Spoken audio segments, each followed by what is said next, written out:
This is my 10-colored pen, and I'm having a lot of fun with it. There's a lot of advantages. It's small, compact.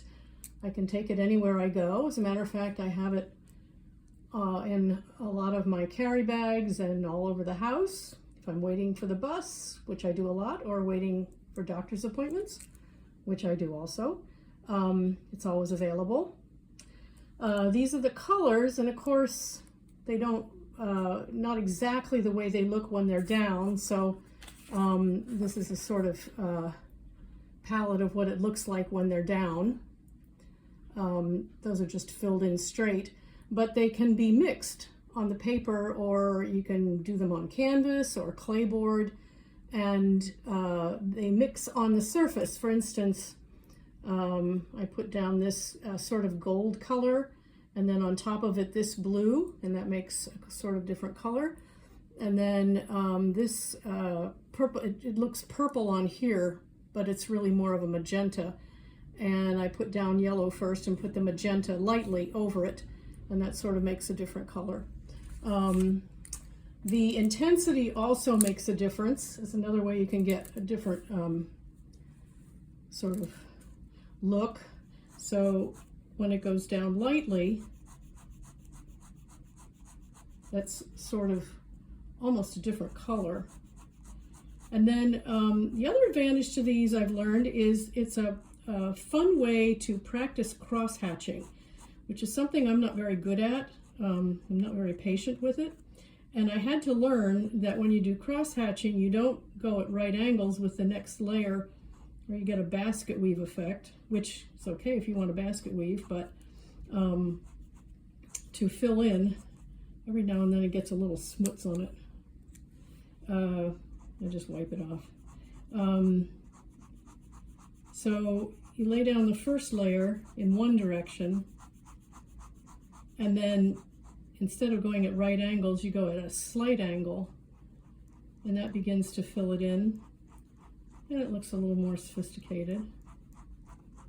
So the more you do that, the more you build it up, the darker it gets, obviously, if you keep going. The other way to get a darker surface is to add another color. For instance, the green, which is a complementary color, which is a way to go. Let's see, which way did I have to think which way I wanted. Not only darkens it and mutes it a little bit, knocks back the vibrancy of it a little bit, if that's what you want. So each color that goes down and the way they go down, the order in which they go down, makes it different. For instance, this purple, that is really more of a magenta,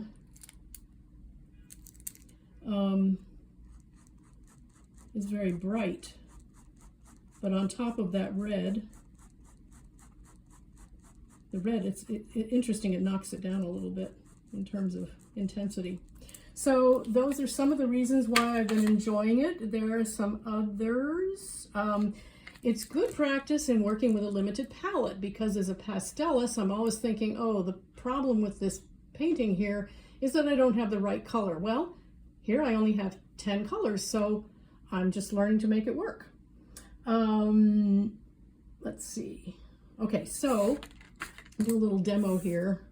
I love to work with rocks because the learnings transfer well to working on the human figure. They're irregular shapes, they have turns, they have dark and light planes and so forth. So usually when I used to just start with the lightest yellow, because if I wanted to make changes I could go right over and it wouldn't show. But lately I do just a little a light pencil drawing, which can be erased later, or sometimes I just end up going over it and it doesn't even show, but it will erase without disturbing the pen that's down, 10 colors.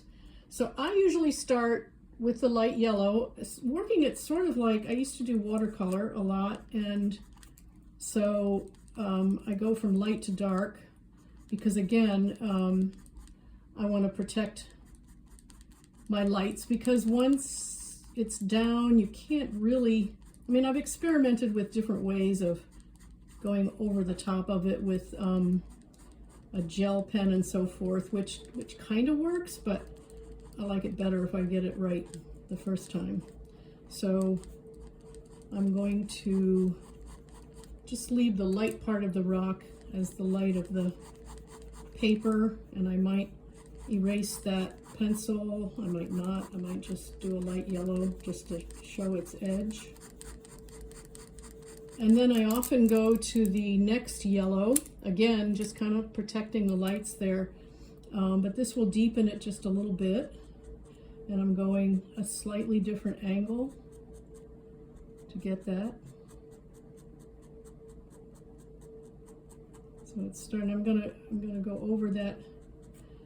There's a plane break there, but it's a soft curve, so I want to be able to feather it so I don't get like a sharp drop off. I mean, I could. That's a nice thing about doing rocks. You can kind of invent your shape if you want to, and who's going to know? It's not like they're going to get in your cupboard, look at the rocks and say, oh, you did that wrong. So I'm starting to get a little bit of darkness there. Now, here's the darkest part. It's starting to get a little dark around there. So I think I'm going to go in with the, I'll go in with the pink, because again, it will darken it just a little bit, but it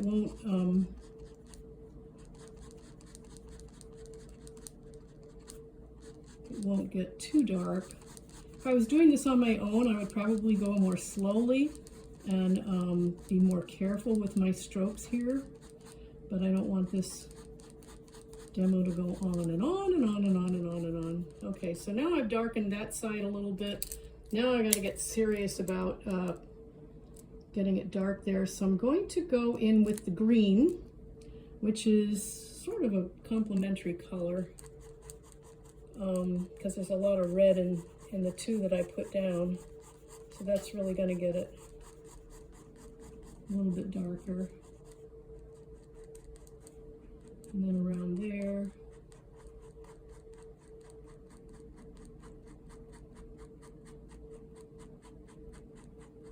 So it is getting darker, but I sort of have a green rock, and I don't know, I suppose there's green rocks out there, but I'm gonna go in with, well, actually I kind of like that. I'll go in with just a little bit of this blue, even though it's a very vibrant blue. It might knock that, give it a little less of a green look. Nope, that makes it more green. See, I'm still learning. So I'm going to do a layer of red on top of that, just to, because that's a complementary color, and maybe I can get a more earthy color by doing that. So a lot of what I've learned is just experimenting a lot with it. Now I'm going to do a little bit of a shadow there just to make it pop. So again, I'm going to start with the yellow, and I'll just establish, I'm just going to do a little shadow here. And in nature, I've observed that the shadows are darkest and sharpest next to the object. And then the further away they get from the object, the lighter and less distinct the lines are. So again, I can, just by not going over it a lot, it's going to feather out a little bit there. And then I'll go in with the, let's see, maybe I'll go into some of the purple here. Because even though it's not a strong purple, it does act as sort of a complementary color to the yellow that I just put down, and darkens it kind of nicely. And just get that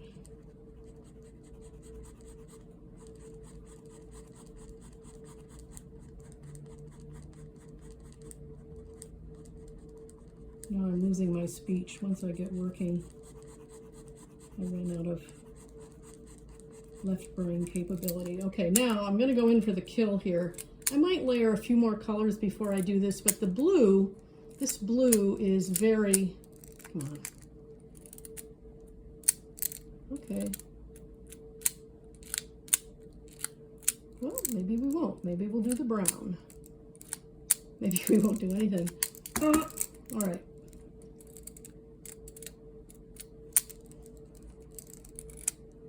There we go.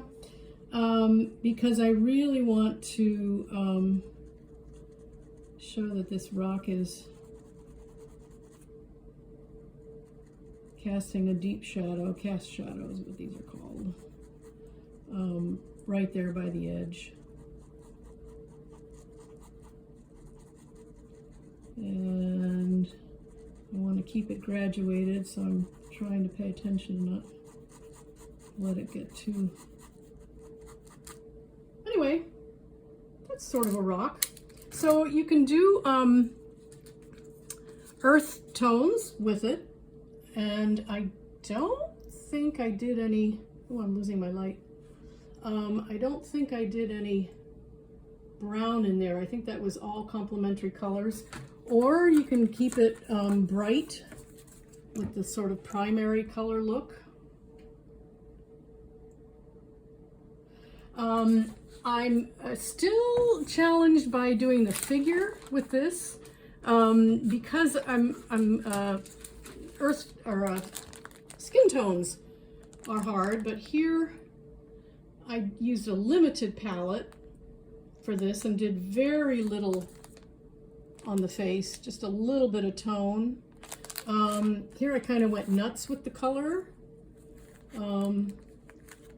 It's a little bit garish, but kind of fun too. And I sort of wimped out on the skin. I just left it white and just put a little tone in for some of the planes. So I'm still working on that, but it's a lot of fun and I've learned a lot. So that's the 10 colored pen.